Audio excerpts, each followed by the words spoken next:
Apparently we're on. All right, welcome everyone to the Plastow Planning Board, February 19th, 2025 meeting. I call this meeting to order. A little short staff today, so Dan Kane will be doing minutes. But roll call, Nolan Pelletier. Present. Dan Kane. Here. Lori Millet's excused. Karen Robinson, excused. Richard Anthony, present. Bill Coy. Here. And Tim Moore, excused. All right. Do you want to do Tom? Tom Alberti, excused. All right. So for purposes of this meeting, I'm going to appoint Dan Kane and Nolan Pelletier as voting members. Next on the agenda is minutes, review, and approval. Currently, no minutes to review, so we'll just move right on to the public hearings. All right, so PB 2501, the completeness of an application from Albert Couillard for a subdivision application. The application proposes a two-lot subdivision of the parcel at 93 Forest Street, tax map 66, lot 017-002 in the LDR zoning district. Parcel A is proposed to have a minimum of 5.5645 acres with plus or minus 224.73 inches frontage on Autumn Circle. The remaining parcel is proposed to have plus or minus 143,192 square feet with 220.20 frontage feet on Forest Street. The owner of record is Luke's Way LLC. If the application is found to be complete, the planning board may immediately conduct a public hearing.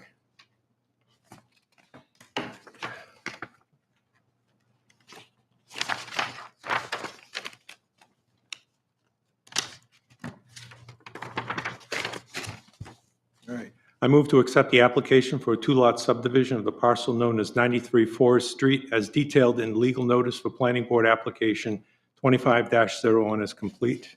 Do I have a second? Second. All in favor? Aye. Aye. Opposed? Abstained? So moved. 400. All right. That said, Mr. Couillard.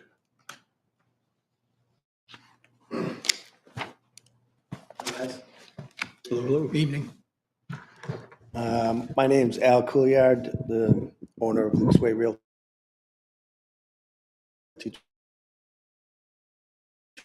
Trust. That I own on Forest Street. It's 5 acres on Adams Circle. I've completed my application. I think I have everything that you guys need. If you have any questions, I guess I'm here to help answer them. All right. Without going into the previous, you had an application before us and you withdrew it, but then you're resubmitting this. Is there, if you just want to highlight the things that are different from Well, what you it's previously? just the square footage. The original application that I applied for was 110,000 square feet with 224 feet of frontage, a building lot. And then after doing the math and talking to my engineer, I realized that if I increase that, and I had the area to do it, that if I increased it to 5 acres or 5.25 acres with a percentage of uplands of 5 acres, then I could build a duplex on that lot, a two-family duplex. Okay. So I just increased the square footage. That's it. Everything else is the same. Everything else is the same. Okay.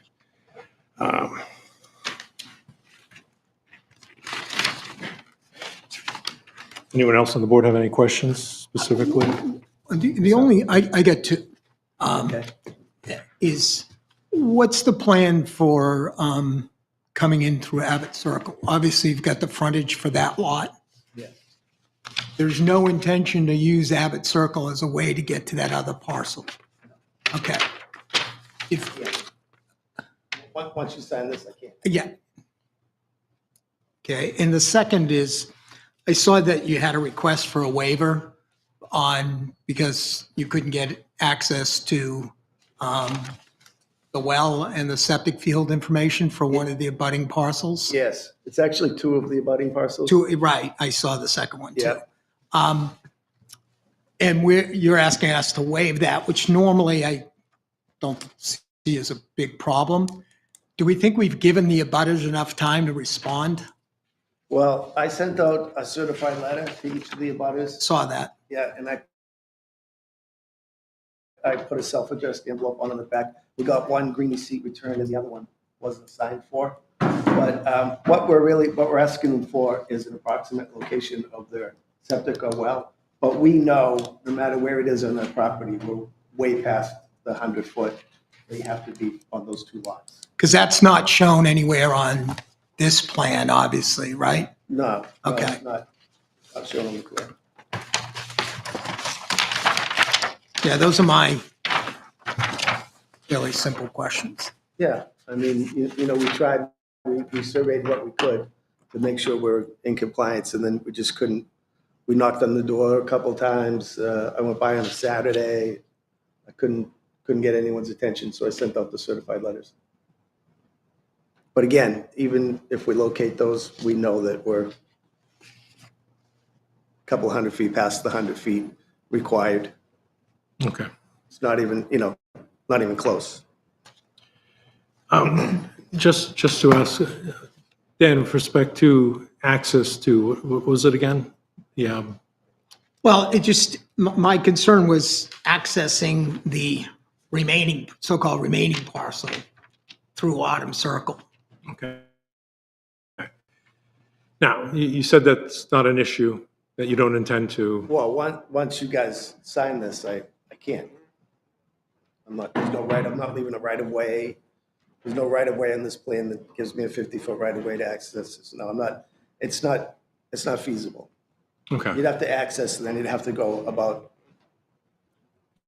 400 feet to the left down a narrow strip with 700 feet of infrastructure to get to that property. All right. Can't do it. You would have to come back in front of the planning board if you wanted to do it. Unfortunately, yes. But you don't like seeing us? Come on. You gotta come Friendly here- people. You gotta come here to do everything. So I think what I got from my last conversation with Dee regarding the waivers, that if you were going to see fit to approve this project and grant these waivers, what I did was, what she suggested that I just handwrite 12 and 13 on the one waiver application that she put in your packet. Yeah, because it only has 12 in the packet. That's Yeah, right. yeah. That's right. So just, I took the liberty of writing one out that has, so you have the map, lot, and block on it. I'll show it to the chair.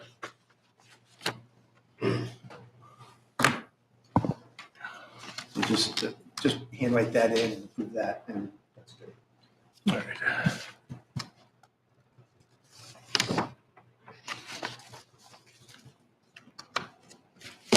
I don't know how that happened. My survey guy thought he sent the two applications in, and he said she didn't get it, and That happens. All right. Any other questions? I think it's pretty straightforward.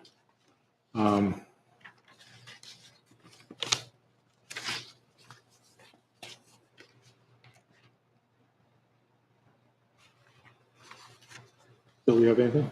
Nothing. All right. All right, so.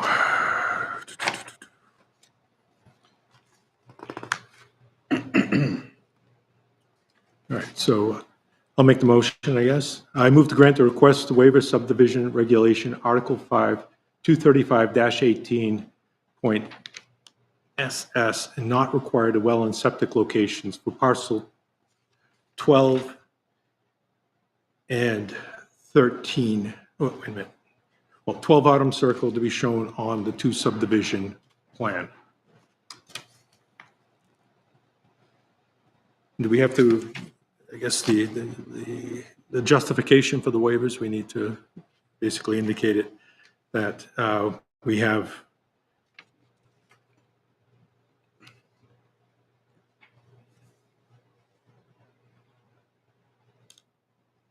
No, that just that, What's that? no, that just that we're accepting the attempt to get the information and the representation that their septic, leach, and wells won't be within 100 feet. Okay. All right. The waiver that was requesting is existing and proposed septic systems and proposed replacement area wells with protective radius for proposed located on site and septic and wells located on the abutting properties that are within 100 linear feet of the subject property. The justification being strict conformity would pose an unnecessary hardship to the applicant, and the waiver would not be contrary to the spirit and intent of the regulation. Right, so what's being asked is that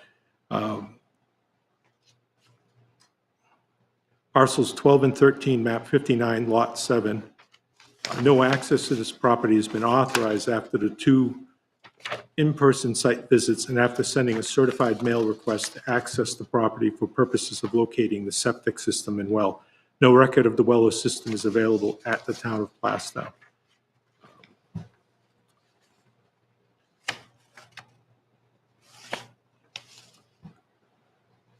Is there a second to the motion to accept the waiver I'll second. request? Any discussion on it? All in favor? Aye.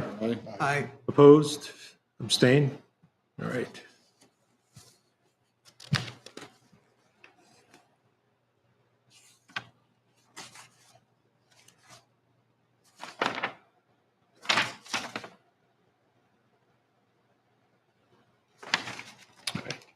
So conditional approval, I move to approve the 2-lot subdivision of the property known as 93 Forest Street, tax map 66, lot 17-002, and as described in the legal notice for planning board matter 25-01 with the following conditions.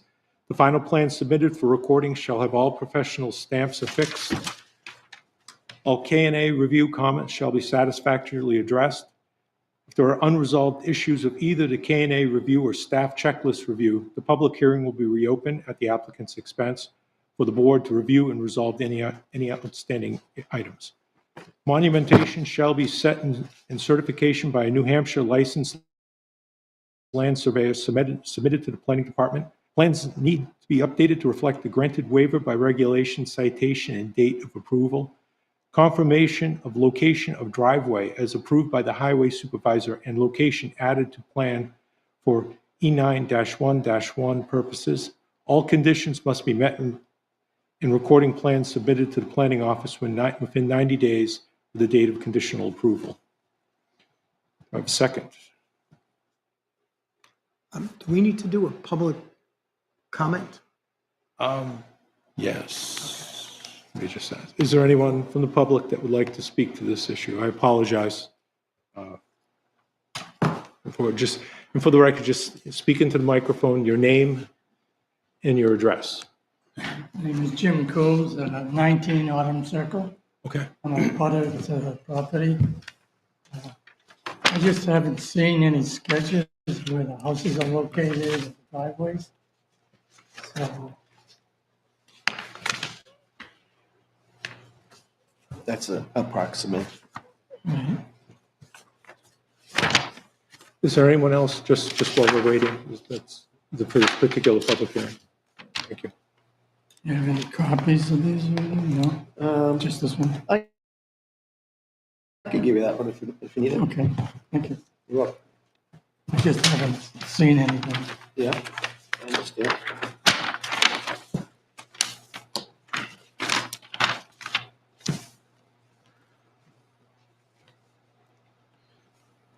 What is this? Driveway? That's on Autumn Circle. Yes, it's on Autumn Circle. I thought you said there was no driveway going on Autumn Circle. No, what he was asking, he was concerned, if you look at this plan, this is the Autumn Circle, the 5 acres that I Yeah. want them to subdivide this evening. And then I own this whole parcel here. His concern was that I was going to maybe access this land through Autumn Circle by putting a road in here and coming up into here. And I said, no, I'm not going to do that. So you're only gonna, the only traffic you're gonna get from this lot is from the people who live in this house. There'll be no future road in here. That's what their question was. Previously, when it was 3 houses were going in, the driveway was going to go out to Forest Street. That was the original plan, I thought. And not dump out into Autumn Circle, which is it's like a neighborhood place with basketball courts and everything, so it's kind of more traffic to Autumn Circle. I think well, I mean, Mr. Clear, correct me if I'm wrong, speak to it. The concern, like you just said, so that maybe everyone else can hear, was whether or not you would have a road that would access the 2 parcels. All right. And I think that's the driveway that the gentleman's referring to. What is, maybe just speak to that, just what it Well, the is. driveway is just for the buildings that are gonna be built there. A duplex townhouse condo. But originally, the planning board wanted the road to go out to Forest Street, if I understand correctly. Which Lot- made for less traffic on Autumn Circle. We didn't, the original plan, we didn't adjust Autumn Circle at all. I didn't even know I had the frontage on there till I surveyed the whole 177 acres. But I think what he was talking about, I was gonna bring in a road off of Forest Street and have Right. some development there. But we went over to 108 and we came in off of Newton Road with the 9-lot subdivision, which you guys approved. And then I'm just gonna retain this other parcel and this duplex lot on Autumn will not be accessed by Forest Street. It won't be accessed by Luke's Way and Newton Road. It's impossible to be accessed. Right, by because I do remember originally we did mention Forest Street, and you were talking there were gonna be more Yeah, houses. yeah, There were gonna be really, more early homes. on, actually, That was at the very beginning that of was the one of the conceptual, I preliminary believe. conceptual plans, that's right. It was a preliminary meeting. Right. So Yeah, we talked about that once. off this road, you're only planning to put in just a duplex? Yes. So it would just be a Autumn duplex? Circle is only gonna see a duplex on 5.5 acres. And for development past that is gonna be impossible. Yeah. So it's not like a full development going in, it would just be one duplex, that's it? Duplex Then that's It's it? dumping out right in front of my house. It's gonna be a nice duplex. I can look at a nice duplex now. And it's not a 5.5 acre lot, that's what you're talking about, right? But But This, he's the way du- down. the duplex is on, how far is, I guess, on the lot, how far is the duplex where it's going to be located relative to, let's say, about Autumn Circle, 60 feet. 60 feet? Now, is there like trees there now? You'd have to clear cut the trees to create, They're gonna clear That it away. road? They're gonna clear that away. that's on, because It's not very heavily treed, but it's treed, but yeah, most of them will have to come down and put a duplex in. Not on the whole 5 acres, just on the. no, I get that, but on the drive-in, Yeah. would you create some sort of buffer while it's there, just so he's not looking at it? Whether it's a couple trees or whatever? It's gonna be a beautiful house. I mean, I get it. I'm trying to work it out, right? That's all I'm trying to do here, to see. I mean, this is the first I saw of this. Yeah. And did you see it? The location? Yes, I've got it right here. Well, the house there is my house. That's where it's- That was my worst, I mean, is the concern that there's a house across from your house? I guess that's what I'm trying to understand. no, it's just, it dumps it right out in front of my house. On the curve.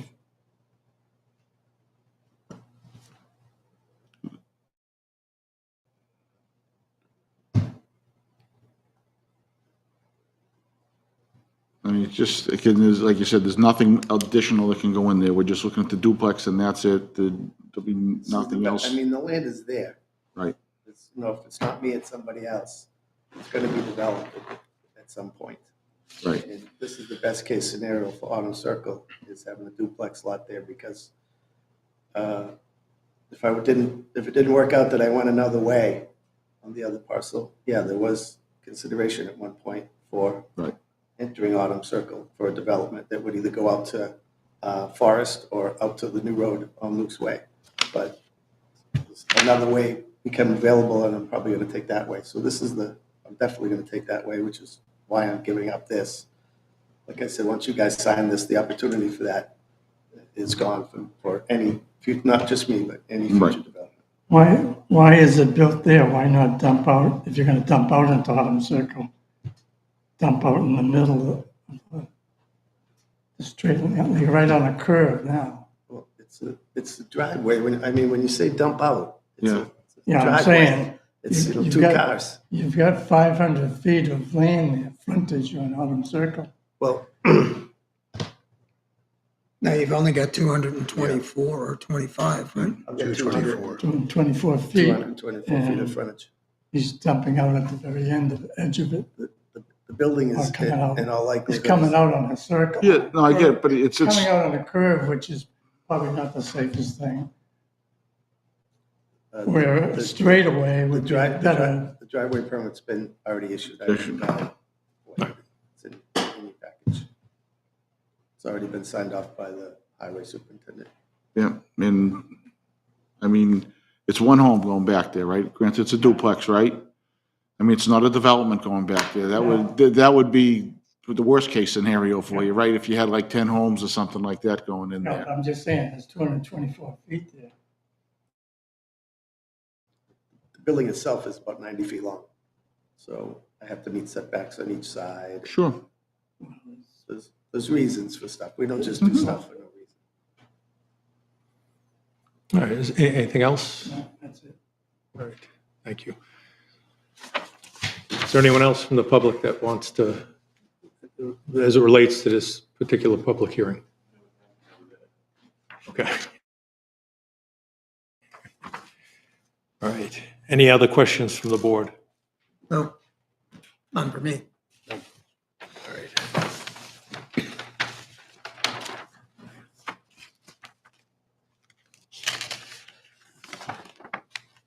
I guess for the record, I'll just reread the motion.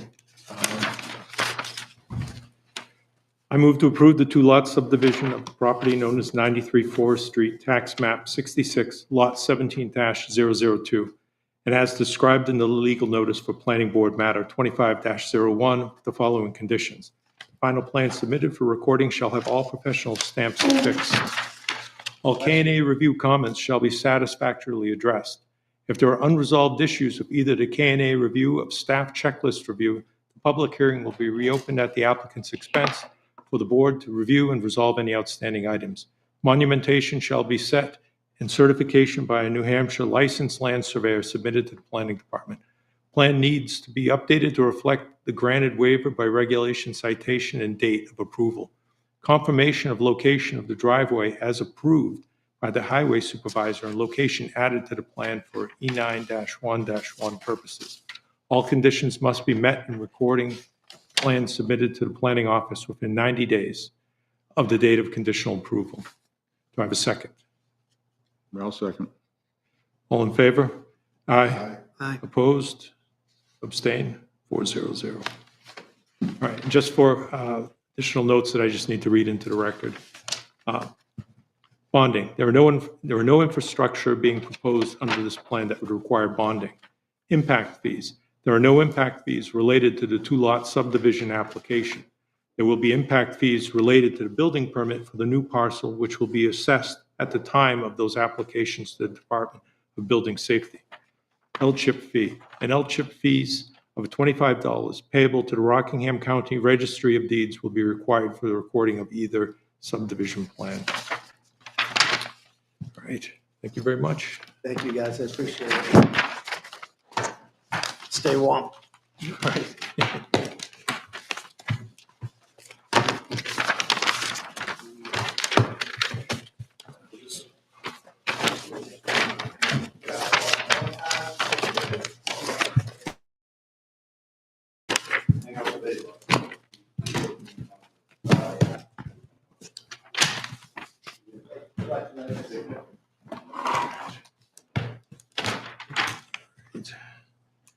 All right, next on the agenda.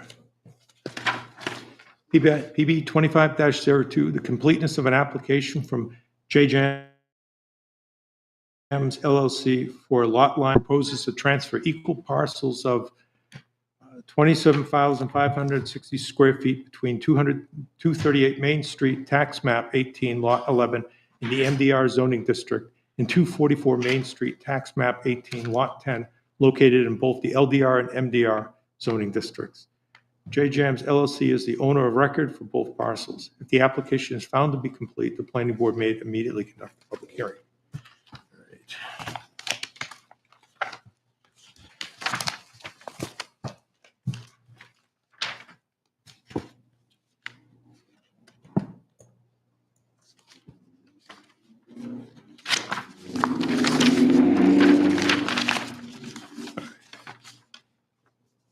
All right. I move to accept the application as complete for lot line adjustment between 238 Main Street, tax map 18, lot 11, and 244 Main Street, tax map 18, lot 10, that exchanges equal portions of land and is described in the legal notice for PB number 25-02. Second the motion. All in favor? Aye. Aye. Opposed? Or should have asked if there's any discussion. Okay. Or abstain. All right, so 400. All right. Good evening, Mr. Chairman, members of the board, very abbreviated board, it looks like. It's February's been a tough month. Let me put it that way. For the record, Charlie Zilch from SCC and Associates here with Bob Khalil of J. Jams LLC, the audience behind me. And this is, as you just introduced, his lot line adjustment for two parcels that he owns on Main Street at 238 and 244 Main. I submitted a letter of intent, kind of brings you through the history and everything, but I think maybe we can just kind of get just kind of an abbreviated higher level overview here rather than having to go through all that. It's pretty straightforward. Bob owns two lots. If you look at the cover sheet, probably the best one to look at right now, 1810 is an undeveloped 18-acre parcel. And that has about 1,100 feet of frontage on two segments on Main Street. Like I said, the lot's undeveloped.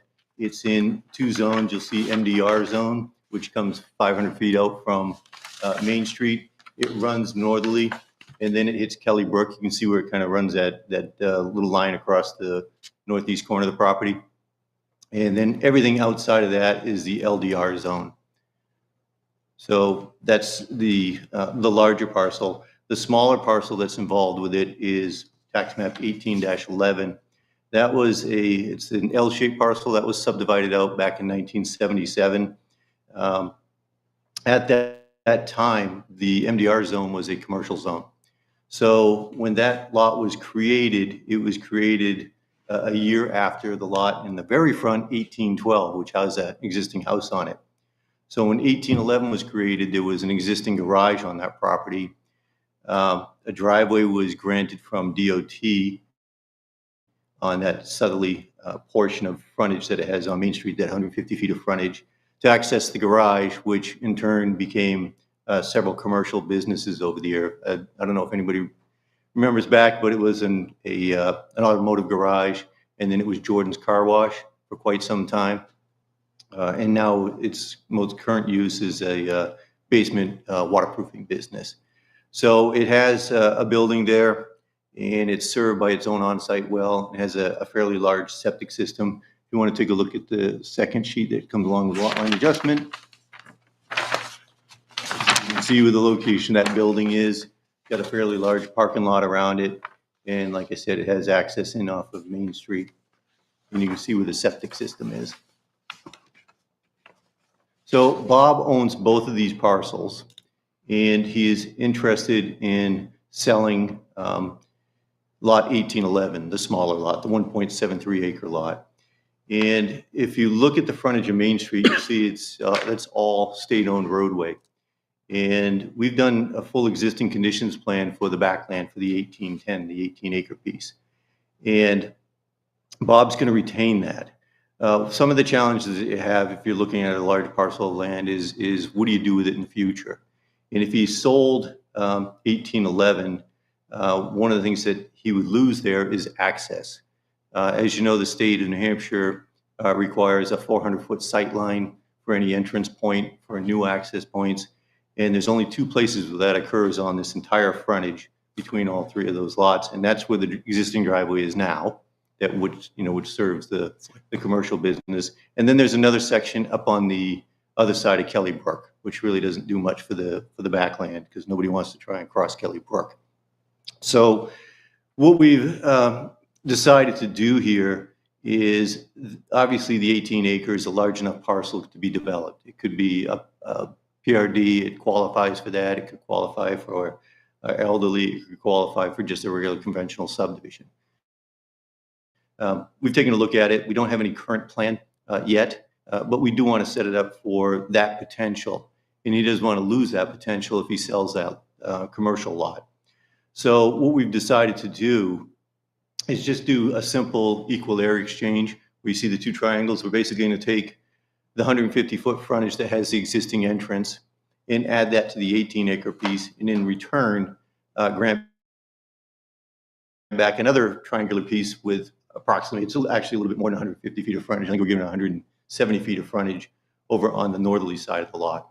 So basically, lot 1811 is unaffected. It stays the same size. It's still 1.73 acres as it was prior to the lot line adjustment. And the backland stays at 18 acres.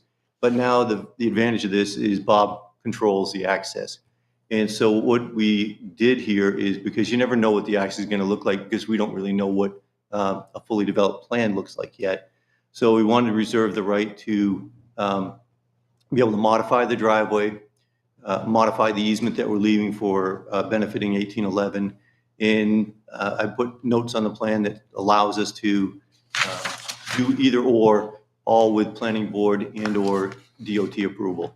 Right now, there is no plan for 1810, not even for a single family home. So there's no need to go to DOT at this point. There's no changes whatsoever, but we did put a note on the plan. If any modification of 1810, meaning either a single family home or full development, then it'll require DOT approval and probably planning board approval. It's just a single family, it's only DOT approval. Anything beyond that will require a trip back here to the planning board.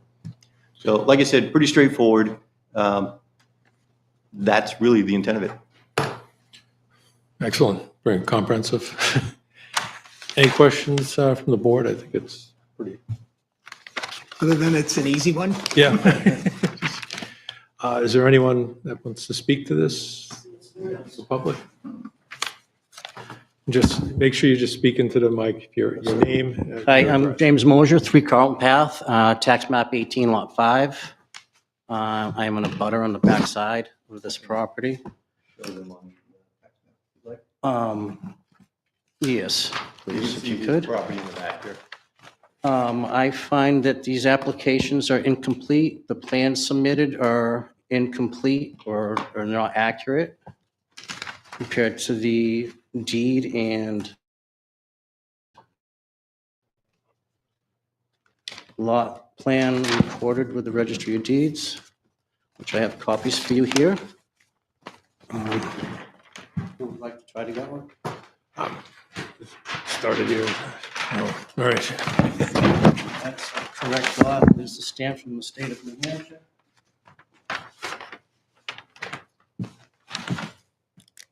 Here's the deed that goes with that. Lot description, point A to all the ways around. All right, just for summary, what is it that, which particular lot are you talking about that you're, just for discussion purposes? Here, he's submitting, this is the J.J. Lamb's plan, D7674. Yes. This is not what he's submitting up there. If you go to the next photo, it's not even remotely close to what he's got here.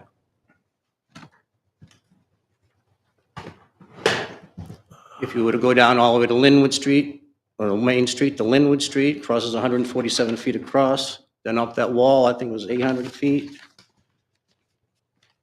Sorry, I'm getting all mixed up here. Did you have a smaller version of the plan, Chairman? Is that the plan from the case? No, that's the plan. That is the lot plan.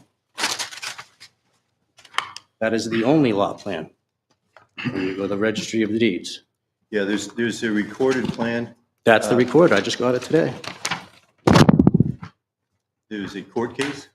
That's the court case, Brocklebank. That's not the court case. I know it's not the court case. This I thought is, that's what you said, that's all. you You don't just have to said, be combative. you I just said that, I thought that's what you said. just said it was the court case. I just told them, this is the plot plan on record for this property as of today. If you look at that plot plan, it shows all the property lines are plus minus in the back. That plan's intent was to cut the lots out of the middle of it. Yes, I know. Yes. So this is only a plus or minus on the remaining land. They didn't Right. fully survey that. Right, so what I'm getting around to is, you're incorporating the Brocklebank land way down, which abuts my property. I wish I could see that better.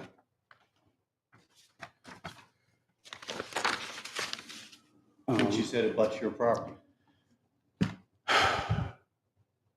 You're claiming that 4 acres, there's almost 4-acre lot between my property and all the way to this lot line, which I'm going to give the rest of the board one of these so they can see what's going on.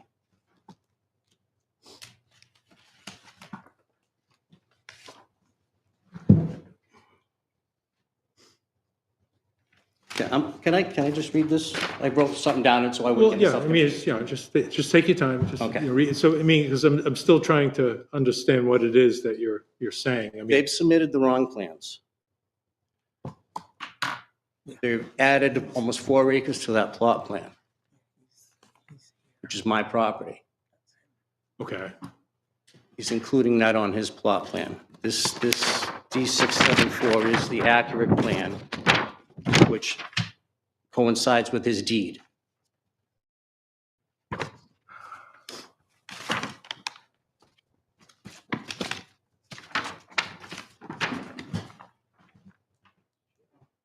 Can I ask one question? Sure.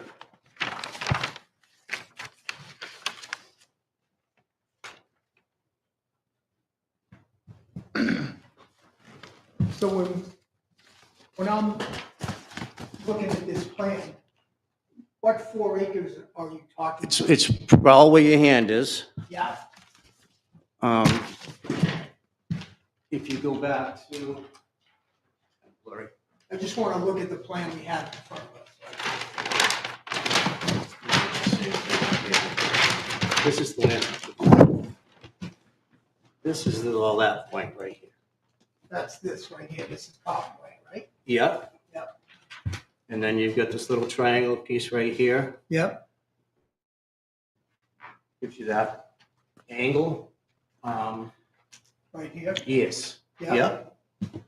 And there's a drill hole there, and a drill hole here, and that land is all mine. If you read. How Yep. far into this is yours? I can't see that. I can't really see it either.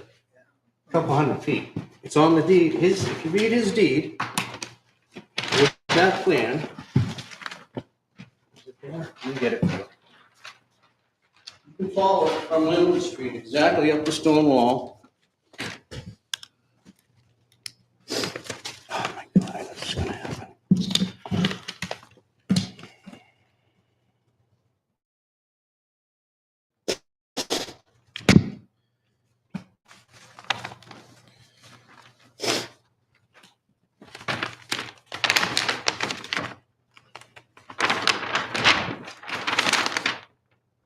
Okay. I know you got one on.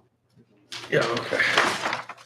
I mean, honestly, I'm not necessarily following the discrepancies that are being said here. Right. This is the Brocklebank land, this is my property. But All right, let me read just, this. we'll just, Give you the description, exactly all the way around to here.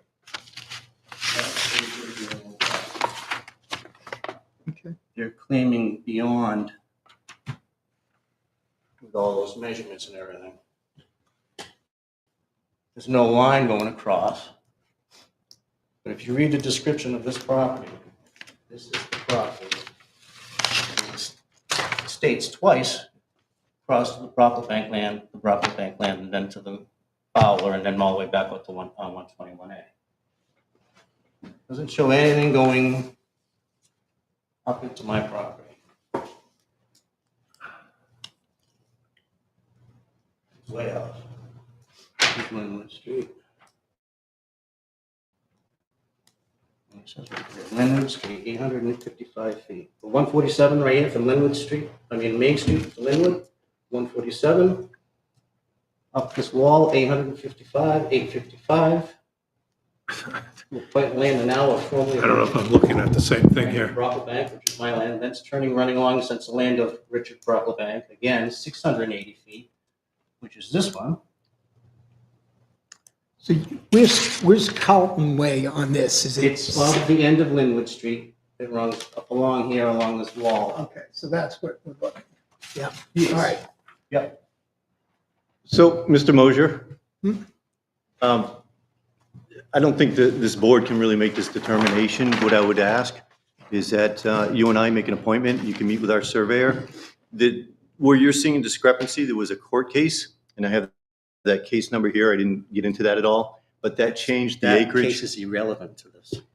It was Brocklebank a, versus Roy. okay, It but was a you're more than trespassing. welcome to come into our I know, office. I I'll go already over have. with our surveyor, but the lot line adjustment that we're doing, that we've got.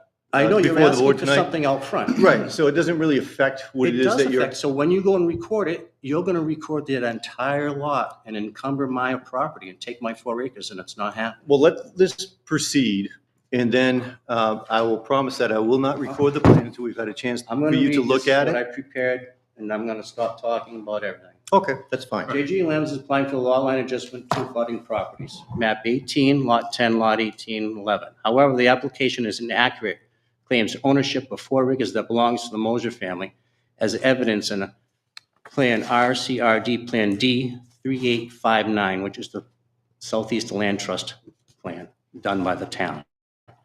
J.J. Lamb's land map 1810, lot 18, properties located at 244 Main Street have undergone previous adjustments, including a subdivision in 1976, reportedly a court decision in 1978. The application, the project management property lies on the RCRD plan D7674, which is the plan I just gave you. Please enter the copy of this plan into the town's records along with the 2021 deed for the property's purchase. Lot 10 was originally 18 acres, reduced to approximately 4 acres with the 1976 subdivision and reduced Lot 10 size to approximately 14.6 acres. This information clearly is visible on Plan D7674 before you. The project manager improperly claims the application that Lot 10 subsequently increased size by 4 acres in 1978 due to a court-ordered decision, case E200378, Brocklebank versus Roy. However, this case involved trespassing and logging on the Brocklebank land, not a lot line adjustment. The Mosier family currently owns the land previously owned by the Brocklebanks, and the project manager mistakenly attributes ownership of the land to J.J. Ams. The fact that my ownership of this 4 acres is further evidenced by RCD Plan D38359, created by Eric Mitchell and Associates for the Town of Plastow Southeast Land Trust on September 27, 2013. This map clearly shows the current application of 2025 plans before the board, facially inaccurate, preventing any action on this matter. The 2013 plan clearly indicates the ownership of those 4 acres belongs to James F. Mosier Jr. and Susan Mosier, 3 Carlton Path, Plastow. See plan reference number 134599-/902. Additionally, this plan commissioned by the town of Plastow in 2013 indicates that the conservation easement does not cross J.J. Ams' property, map 18, lot 10, but in fact crosses my property, map 18, lot 5. In fact, many town officials are well aware of. Remarkably, in the application, the project manager is attempting to legitimize utility easement J.J. Ams granted to Mr. Greenwood in 2024, which is invalid because the land is actually mine. For these reasons, the board should consider the application and plan incomplete, preventing further approval until corrections of the plans have been made indicating proper ownership. Key points, lot line adjustment application is applying for a lot line adjustment for 2 abutting properties. Inaccurate ownership claim, the application inaccurate claims ownership for 4 acres belonging to the Mosher family. Previous adjustments, the property have undergone previous adjustments, including subdivision 1976. There is inaccurate reliance on a 1978 court decision. Property owner evidence, RCD Plan D38359, created by Eric Mitchell and Associates on September 27th, shows the ownership of 4 acres belonging to the Mosers. Inaccurate application and plan. The 2025 plans before the board are facially inaccurate as they show conservation easement crossing J.J. Lamb's property instead of the actual owner's property. Invalid utility easement. The project manager attempting to legitimize a utility easement granted to Mr. Greenwood in 2024 is invalid because the land is owned by James and Mosher Jr., Susan Mosher.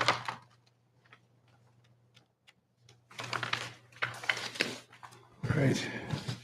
Can I have a copy of that, just for, purposes of?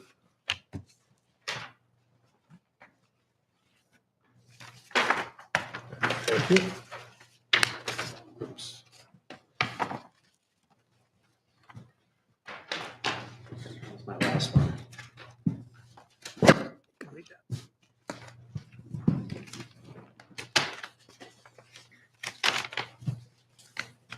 And then on the application itself, it says, towards the end, see attached on their application. What is that? What is attached? It was an attachment to the application. Shouldn't it be public, and why isn't it It there? was public. It was all submitted electronically, and hard copies were all attached, Now, the attachment that you're referring to, this is the attachment. most likely.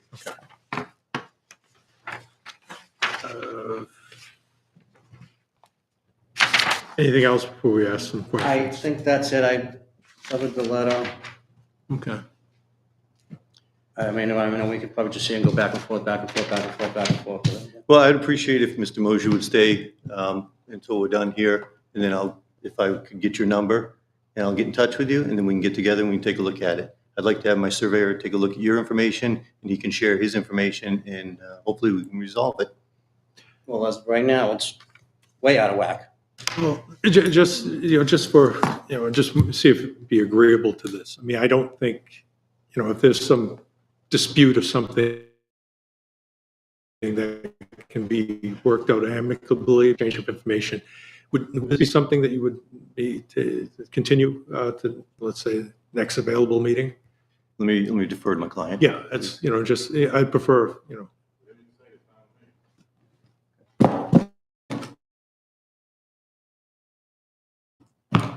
Does that affect the lot line adjustment on the street?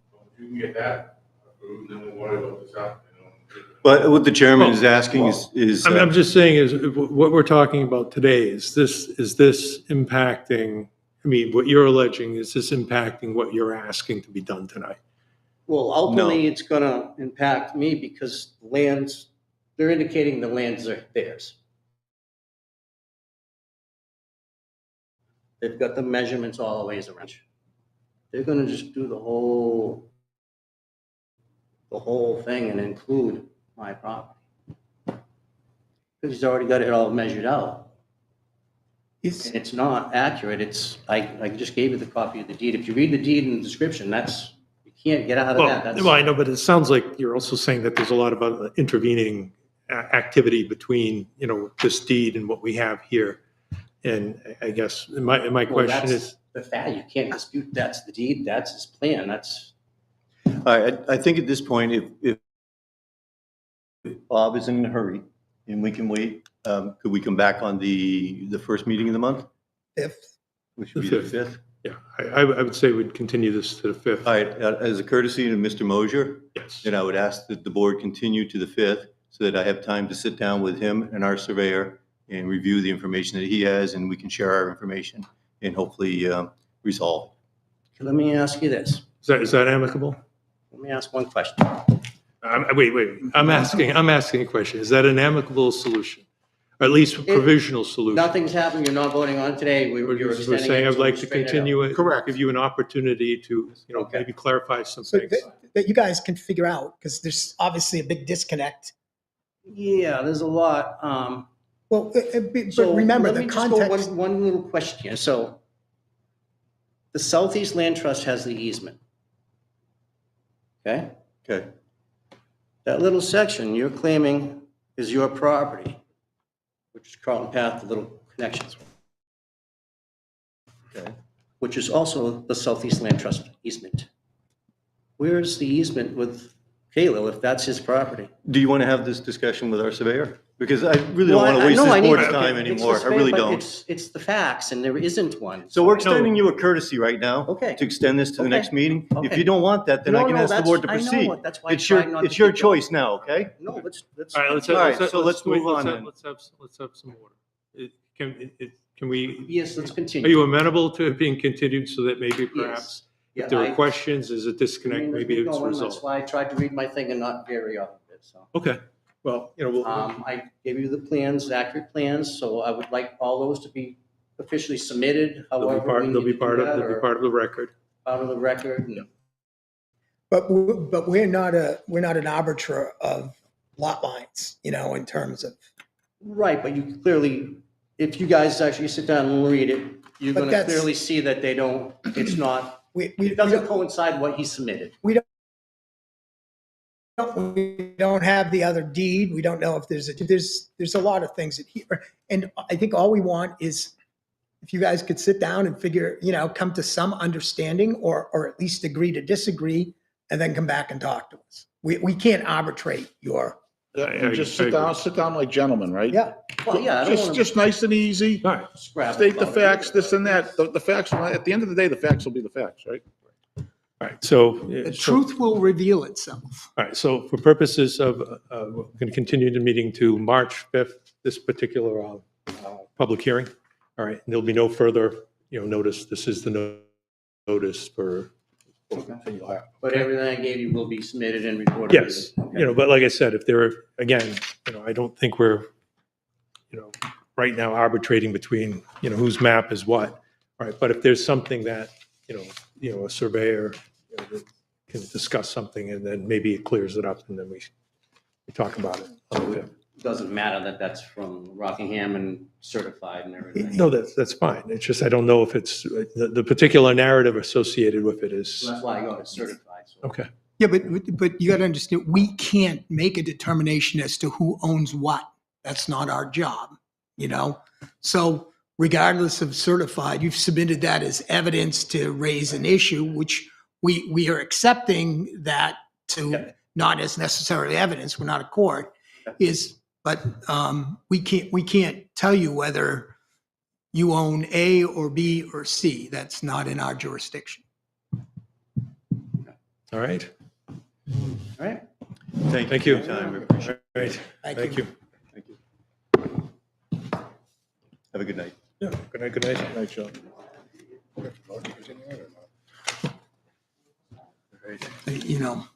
Just. All right. Mr. Chair, do we have to vote on continuing it, or is it? What's just that? No, I'm Yeah. just going to continue. All right, just give me a second to, Yeah.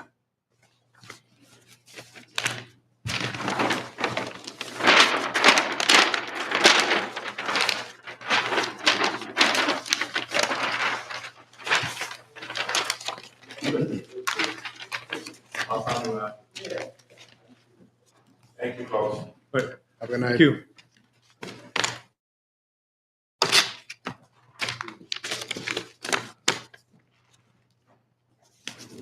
Pete, are you here because of the farm?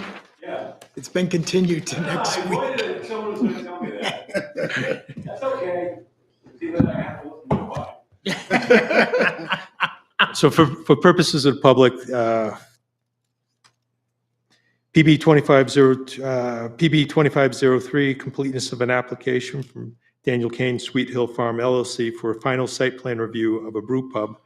The plan proposes a two-story, 11,725 total finished footprint to include a bar, brew pub, pizza bar, private rooms, kitchen, office, storage, and related parking and stormwater management. The property is located at 82 Newton Road, tax map 668, lot 8, in the ICR and LDR zoning districts. The applicant is the property owner of record. If the application is found to be complete, the planning board may immediately conduct a public hearing.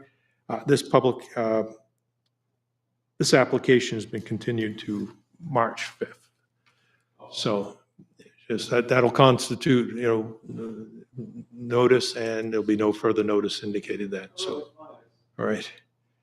But for the viewing public, March 5th is when this particular application is continued to. You can. Have a good night.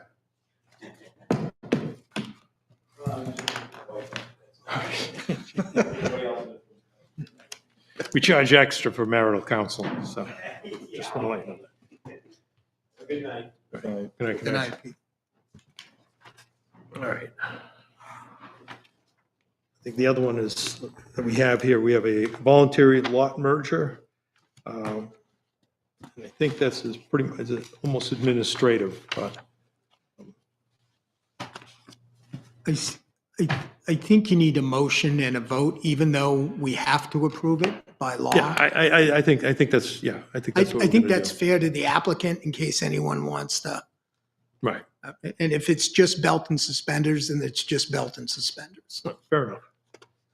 But Do you want me to make the motion? I'd like to just have it in front of me first.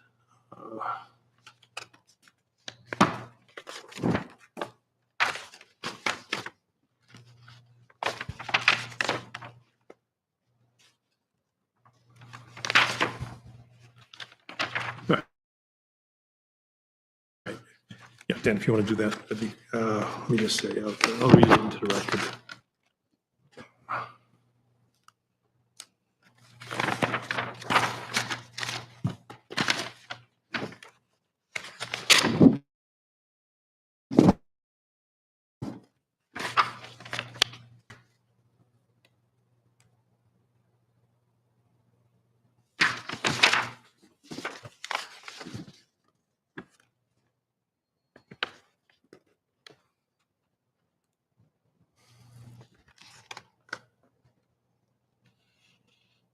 I think I'll just read the executive summary, just, because that seems to be the most logical part here. The request is to voluntarily merge 3 contiguous parcels, 197, 201, and 205 Plastow Road. SROA 205 Plastow, New Hampshire LLC has recently purchased the 2 lots known as 197 Plastow Road, PTM 44-18, 201 Plastow Road, PTM 44-17, which are both raw land parcels. They have also purchased 205 Plastow Road, PTM 44-15, which is the current location of USA Storage. Copies of the deeds for all 3 parcels were provided with a voluntary lot merger application. The signatory of the application form is Benjamin McFarland.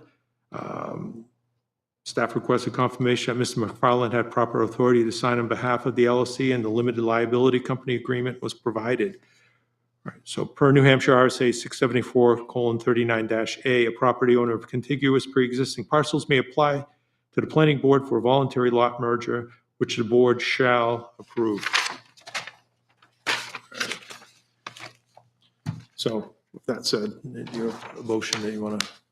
One question, do we want to do this by address or tax map lot number, the motion? Whatever you have, tax Okay, map's fine. all right.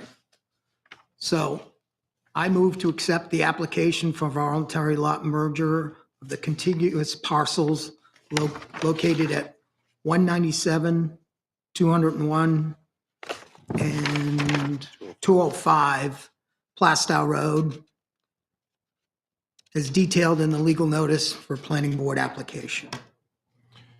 Second motion. All in favor? Aye.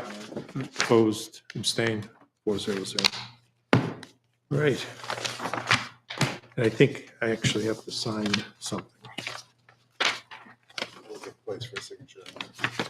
Yeah, it's just.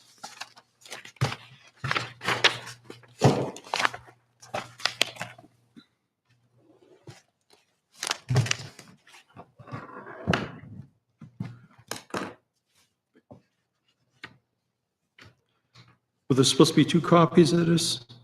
I mean, does it indicate that it was 2 copies that need to be signed? Let me just, 'cause if that's the case, I think I will need to borrow somebody's.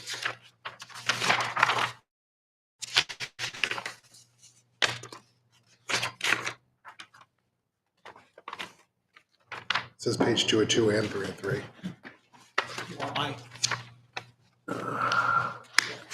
2 copies of the voluntary merger have signed and also.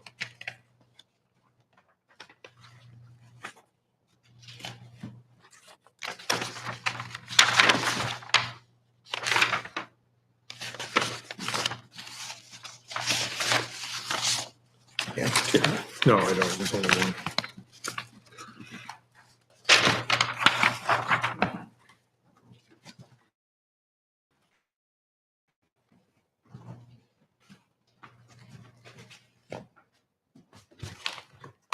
All right.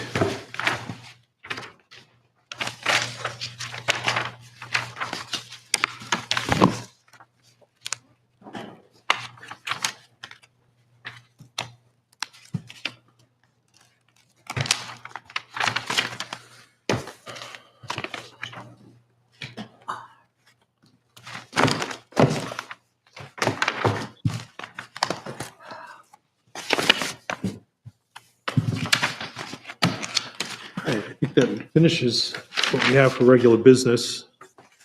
Does anyone have any old business that they want to talk about? No. All right, I'll just lead off. I'll lead off with this. There was some discussion that I think that we had where maybe the planning board would be interested in providing information or doing an informational with respect to the zoning warrants that, that we voted on the ballot. I think there was some back and forth. I don't, get into it. But I think what we were doing, and I think Bill, the Board of Selectmen have historically done something like this, where you've done something where using media, you provided some information or Well, whatever. we did it last year. It's the only year we've done it since I've been a selectman. And all we basically did was just read the warrant, and that was it. We really didn't get into it. Pros and cons, because you have to be very careful about electioneering.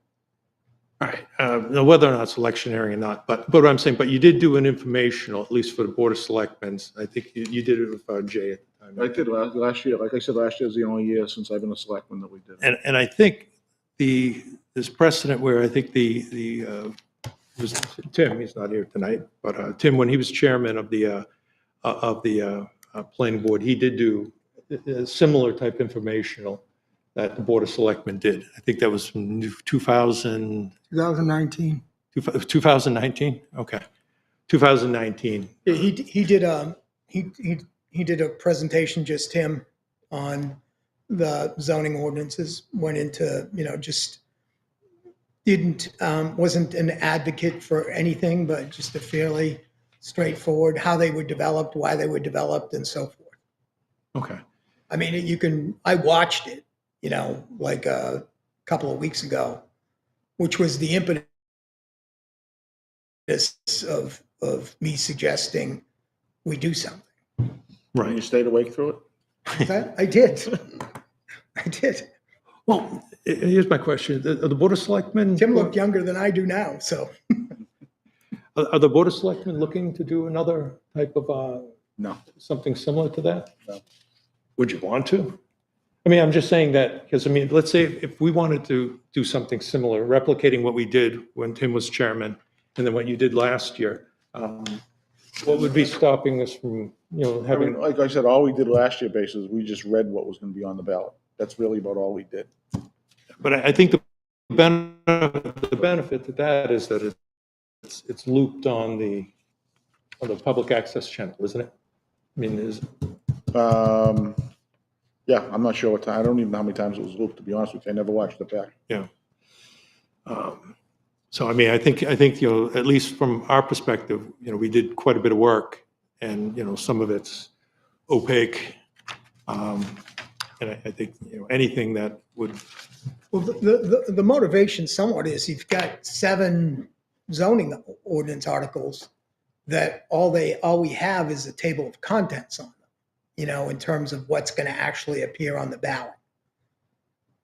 That's a fair amount, you know, and justifiably because the cost of printing all of that's prohibitive. So, but there's still a little bit of a maybe disconnect between what someone's going to be voting on versus, and where we create this, the requirement that you have to go and pick that up or get a copy of it and read it at the, you know, read it at the polling place. And, you know, if there's something that the selectmen want to do, we could probably do something together, you know, and maybe just focus on the 7, you know, we could, instead of all 11, we could focus on the 7 that have been, you know, I think the word that was used was truncated, you know, to make it somewhat now, efficient. what would be wrong with, let's say, just doing, you know, like, since there's precedent for it, if we wanted to do something, if this board wanted to do something, you know, what would be wrong with just sort of hand-railing what we did previously with Tim? Just sort of having the format being, you know, not one of, you know, not one of public engagement, but rather just putting information out and having it just be, this is what it is, and, you know, and read the, So versus a meeting, just do something we do Almost. on video. right. I mean, almost along the line of the voter's guide. I mean, just, you know, just, I mean, is there any complaint with what the voter's guide looks like in terms of, about the gist of what the amendment, proposed warrants are?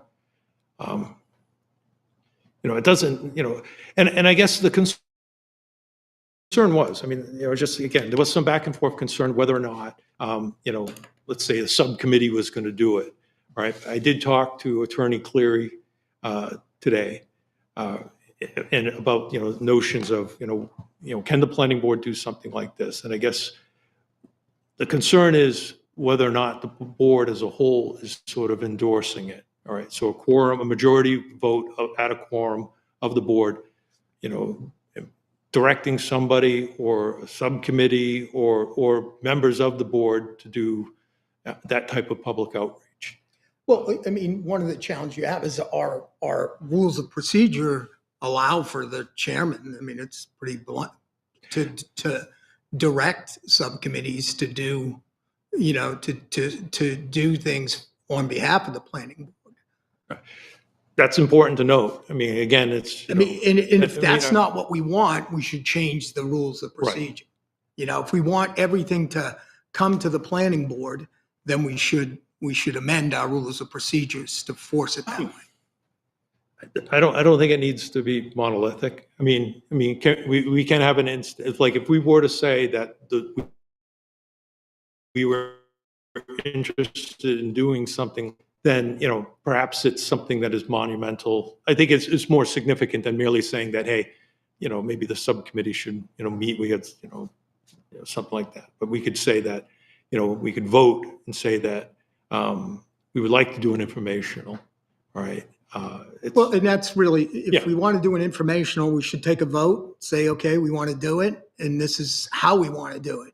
You know, the suggestion was a meeting, you know, at the library, but I think it's important to get the information out there and that it's accessible, that someone doesn't have to come and get it necessarily. All right. So let me just go down and see what the concerns were. We'll just, you know, just bullet point the concerns. And if I leave anything out, you know, Bill, please.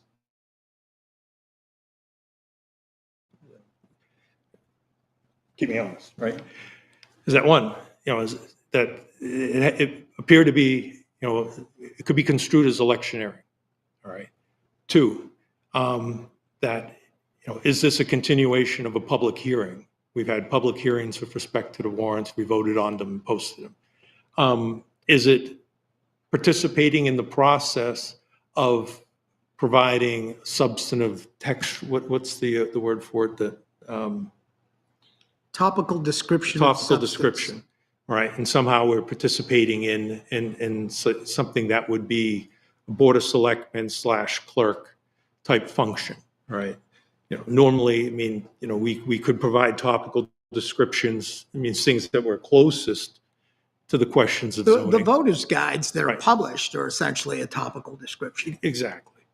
All right. And I guess the other part of it was, whether or not, in terms of the specific subcommittee spearheading it in the absence of, let's say, like an affirmative vote from the planning board, if that was something was untoward about that.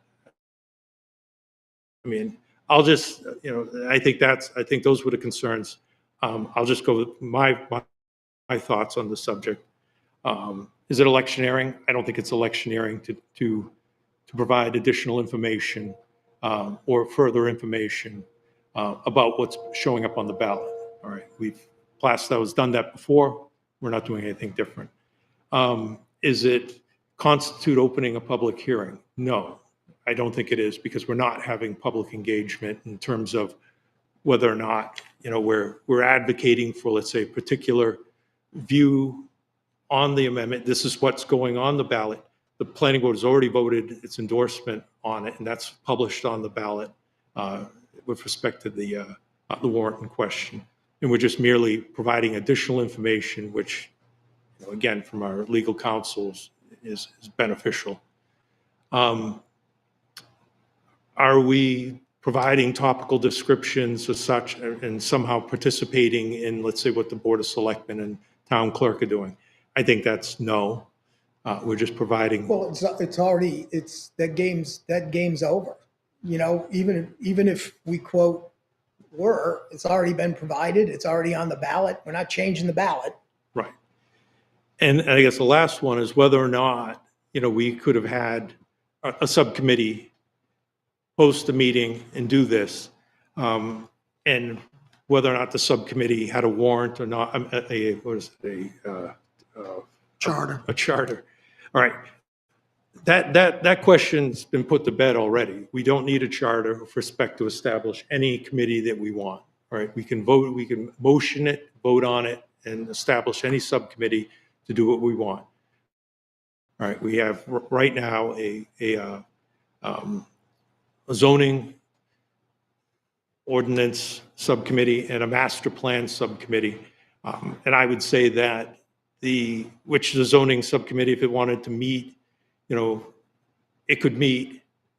And as long as they meet the noticing requirements, then, and do minutes and then provide minutes and work product to the planning board, then, that's fine. There's no need to have a charter. I mean, we cleared that up, I think, when, talking to the New Hampshire Municipal Association. But so if the zoning subcommittee wanted to meet, I think, in my opinion, they can meet, they can hold a meeting and things like that. Is it a little more expansive than maybe, but, we're still talking about the same subject matter. So for purposes. Again, I'm just one member of that committee. I can't speak. I don't know if there would be any reason for the zoning ordinance subcommittee to meet if the planning board's going to say yay or nay as to an informational meeting. Because what's the point? But from the email I got copied on late this afternoon that I saw, and I haven't had a chance to really go into it in depth, but it seemed from the attorney, he's against the informational night, from the way I read it. I haven't read it in depth. I just read it quickly, but that was my quick take on it. And I haven't seen anything like just that. in speaking to Attorney Cleary, though, I think that the concern might have been around, the framing of it. But again, we're not opening a public hearing. Okay. We're doing something that we've done before. the question of a charter, they don't need a charter. All right. Right, And in regards to the informational night, I can only go off of what I've seen from him. That's all I can go off. Can I ask a question? Did you chat with Attorney Cleary? no, I spoke directly to him. Yeah, So about that. after, I mean, I haven't seen any writing or anything like that. No, I don't, it wasn't a legal opinion. And again, it wasn't a legal opinion. It was just some, a fact pattern that I don't necessarily agree with. Well, did he have a view as to whether an informational meeting was on the table or off the table? He did not think that it was a problem, all right, to have an informational meeting, all right, given the fact that there's precedent for it. We're not doing if the Board of Selectmen wanted to do one, I'd gladly participate, But with them. we've never had a meeting, not since I've been a selectman. Again, Just doing We did, the that's last not a year's meeting. presentation. That's not a meeting. No, but you're just, That was just reading the warrant articles is all that was. right. Well, again, I think to me, the meeting is almost somewhat, it's the mechanism to communicate. So if the mechanism to communicate is like you guys did last year, that would Right. work. Right. And I don't see a reason why you couldn't do that. You just do that. You basically read the warrant article, read the voters guide, boom. And there's a lot of information that needs to go out. I don't see having educated voters as an issue. I think that should be our, a goal.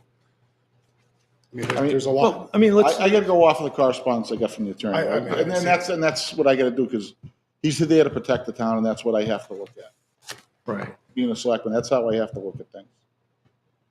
Because if I go off of something different than what he wrote, if somebody happens to come back and say something, now I'm not covered by the town.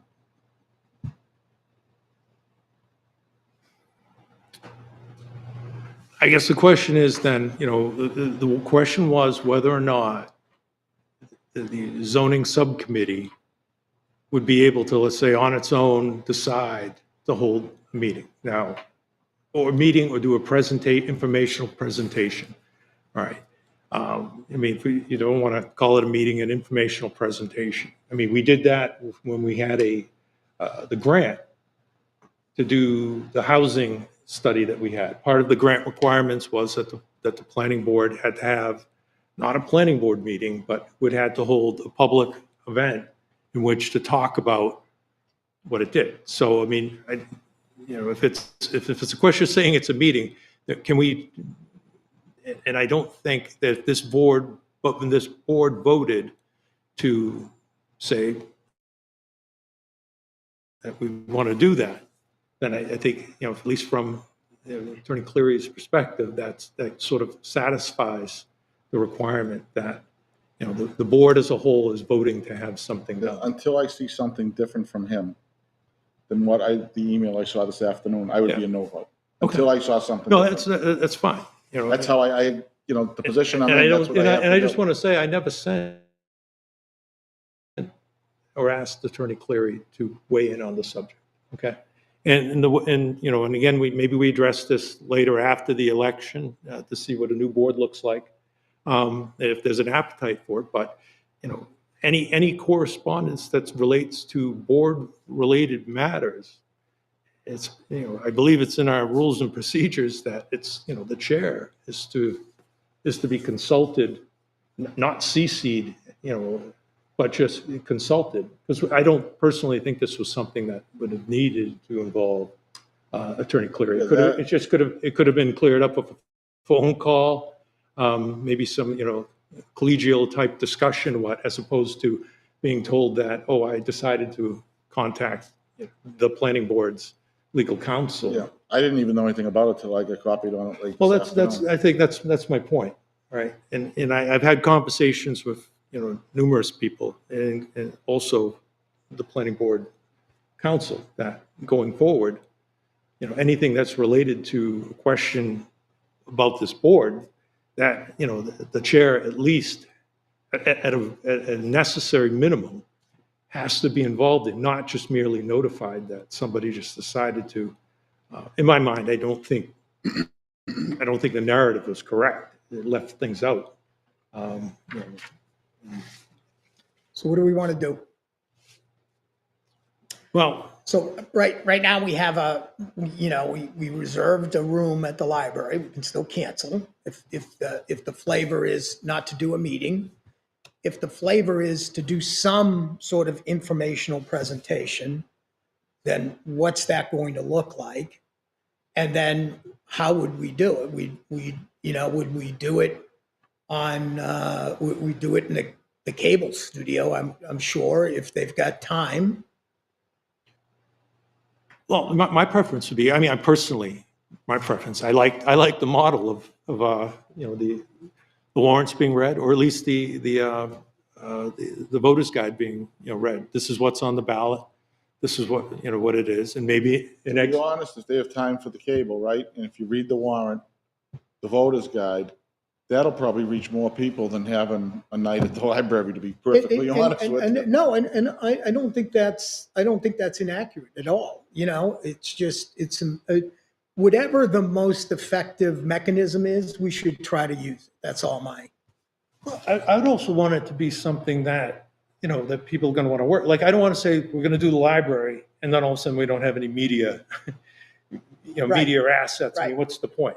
Okay. Right. Whereas if it said that, hey, you can reserve the room, this is the format, take 1,000 and one, whatever, to do the voter's guide and just push it out there. And then, if we want, then you have something where you're talking about it, people can see it, that it's the voter's guide said this, and then, that starts the conversation. Yeah, and I'm my personal motivation and preference here is I think we could all do a better job communicating, with the people who live in this town. We've got, we've got low voter turnout for some of the most important things. And I think some of that is if we can provide more information, go vote the way you vote. I have a feeling this year is going to be a little different, Yeah. just with the school. Yeah, no. That's going to bring people out. No, and you're right, but we're all dependent upon the school, and. No, it is the town election usually, unless there's a hot button topic, you're down around 10%. Yeah. And that's just the way it always is, No, which is ridiculous, Yeah. right? And you had over 80%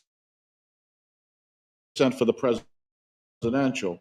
And the local election has more of an impact on you than the national. I say that all the time. I was like, You're preaching to the choir over here. yeah, So, we're Yeah, with you. but it's the truth, and I don't know why it's that way. well, maybe if we get them more information and I'm not going to name this neighbor, but I spoke to him. And basically he said before, he's like, I just don't feel, this is what he said. I don't feel I'm informed enough to vote on certain issues. So he might go in and vote for positions, but not on issues. So, I guess maybe even not at all. I don't know. I don't follow him, but maybe if people felt more educated on what's coming up, they'd feel more inclined to come out and turn because they'd feel like they actually can make their own decisions based on the facts that were provided to them. And I know. But would the Board of Selectmen want to participate in it? Have it just where you read you do the voter's guide portion? To read it, I had no issues doing that. I'm traveling next week. Okay. Well, I mean, just designated representative. So, reading something's not a bad thing. I brought that back last year. Yeah. I've been just doing a ton of traveling last month. Just reading it in the voter's guide, I think at least it's out there, right? It'll at least get people thinking about it. I don't see an issue with that. Yeah. And then because it's on there, and then you can actually grab it and you can put it out on the different links out there on social media too, right? Yeah. That has a chance of, I think, seeing more people than doing a night at the library, because I've been through a bunch of those. You're lucky if 10 people show up. No, I think that's accurate. All right. So, I mean, so if we were to put a motion on the table saying that the planning board, engage with, I don't know how you want to describe it. Well, is motion to have an informational meeting subject to availability and authorize you to reach out to the cable group All right. and coordinate if we did this joint with the Board of Selectmen, that's probably better. We got one thing reaching the broader argument. So, and see if the Board of Selectmen want to Yeah, participate. because I mean, if we did it, I would just do the same way we did it last year. Basically, we just read the warrant articles, and that was really pretty much it. We didn't do a whole lot more than that. There's a lot of our stuff for CIP is, that's pretty much yes or no on it. That's what Yeah. most of our stuff is. But at least from the zoning side, it's, I don't think you're going to want to read, you're going to want to read the description in the voter's Yeah, guide. it's, it's- the kind of way it's structured, okay, what was the purpose? What's the explanation? End of story, and then what's the voter's, what's the voter's guide? But the explanation and the voter's guide are virtually identical language, so you keep it to narrow focus parts. And that's what you want, because it's like anything else, right? Everyone Yeah. has your attention span only is for so long for most people. If you read all of those, Yeah. you'd have people going, I'm out. No, right, all we're doing is creating more of a confusion. No, Right, I think a very narrow kind of thing. I mean, these are sentences or two, explanation of what's there. Now, are you talking about something separate from, I have the voter's guide here. So I sent you some thoughts this afternoon, so I don't know if you have them. But it would be, so what's generally missing from the voter's guide is just an explanation, but, the purpose of the amendment, Yeah, if you keep that to 2 sentences, I think that's it. You got the purpose, the explanation. Well, and if that's the format we want to Yeah, use, then, yeah. I think that makes sense. Because you want to keep it short. 'Cause like I said, if you can fit it within 30 minutes, that's the sweet spot. Tim's presentation was 27 minutes. Right. So, That's really the sweet spot. It's under 30. Did You start Tim- getting over 30, people start checking out. Yeah. Did he just read the voter's guide, or did he no, provide he a little? he had a format clearly. Okay. So that's what we're and- talking and- about. We want a yes, format, yeah, a sort of a and he shell wasn't approach. reading from the format. He was talking. I mean, the thing with Tim, he's forgotten more than most of us will ever know about zoning, so he could speak to these things fairly contemporaneously. Yeah. All right, well, you want to make a motion? No, you said it's such eloquence.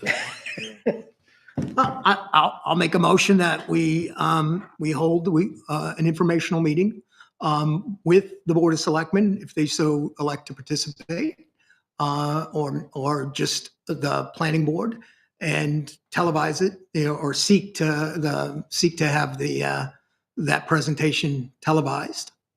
So it's kind of the same format, almost like I did with Jay last year. That's correct. So all you would want for planning board is 2 people. Yeah. That's about all you have room for in that studio. Mhm. That's Yeah. it. It's, this isn't like Channel 5 or anything like that. It's, You don't have a makeup room? you gotta go downstairs into the dungeon. All right, well, I'll second it. all right, all in favor? Aye. All right. Aye. Opposed? Abstained? All right, so 400. All right. If you could just draft. I will. Write that down. I will. So for purposes of the minutes. Does anyone have anything else that they want to talk about? I think, what do we have coming up? Elections. What's that? Elections. Well, Yeah, we have there'll be another elections. meeting before that. Yeah, we have one, it's, We have one, the 5th. and I think we have an application that's showing application we just had with respect to the lot line adjustment or swap. So, I mean, Charlie's a reasonable guy. That should be hopefully beneficial for both. yeah, we'll see.